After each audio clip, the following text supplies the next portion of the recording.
Miss হবে না আপনার পছন্দের টিভি শো। দেখুন জি5 অ্যাপে একদম ফ্রি।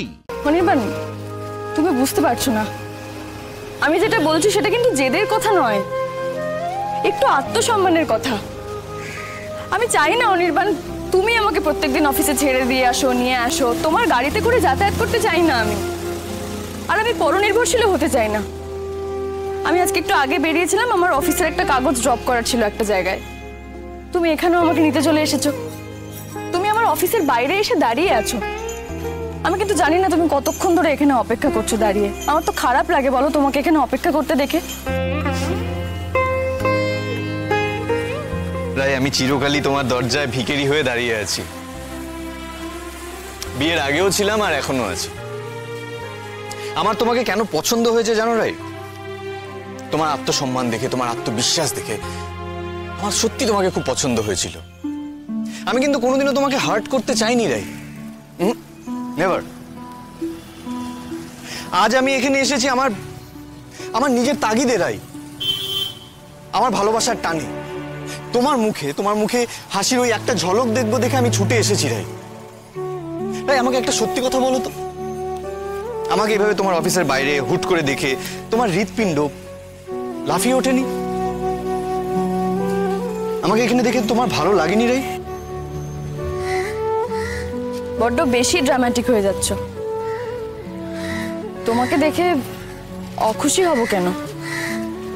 শুধু আমি হয়তো কখনোই তোমার মতো করে উচ্ছ্বাসটা প্রকাশ করতে পারবো না। আমি একটু নাটকীয় বটেই, প্লেন সামান্য একটা নাটকীয়তাহীন জীবন কেন কাটাবো বলো তো?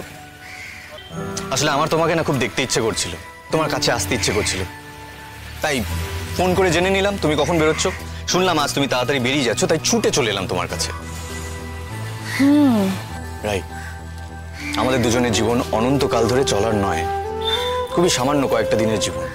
এই লম্বা একটা সময় আমরা কেন এই ভুল বোঝার পেছনে খেসারত দিয়ে সময়টা নষ্ট করবো বলতো? সামনে এগোই না রাই, এভাবেই পাশাপাশি একে অপরের হাত ধরে। সামনেই তো এগোচ্ছে অনির্বাণ, আমরা চাইলেও পিছোতে পারি না, কারণ সময়কে ফিরে পাবো না। জীবন তো নিজের ছন্দে এগিয়ে যায়, শুধু রেখে যায় কতগুলো অভিজ্ঞতার রসদ, যেগুলো হয়তো পরবর্তীকালে আমাদের সামনে এগোতে সাহায্য করে। এবার কি ড্রামাটিক হচ্ছে শুনি? রাই, চলো কোথাও গিয়ে একটু কফি খাই, হবে?